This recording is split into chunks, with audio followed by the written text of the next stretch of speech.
everyone, welcome back to Sunday Live Show, and thank you so much guys for tuning in. I'm here to update you of what is going to happen on UZALO from the 11th to the 15th of April 2022 on Monday. Mondli is faced with a moral dilemma on Tuesday.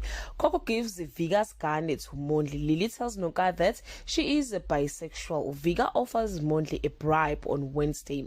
Mondli gets a breakthrough in his case. Kapsile takes a risky move on his show. Lily defiles the doctor's orders on Thursday. Viga pulls an unexpected move just when it seems like the walls are closing in on him. Hlezipi is a gone girl.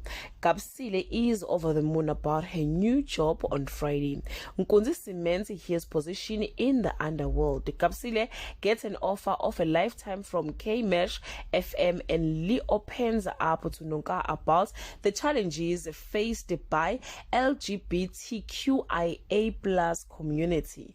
Guys, this is all I have for today. You can leave your comment below and share your opinion.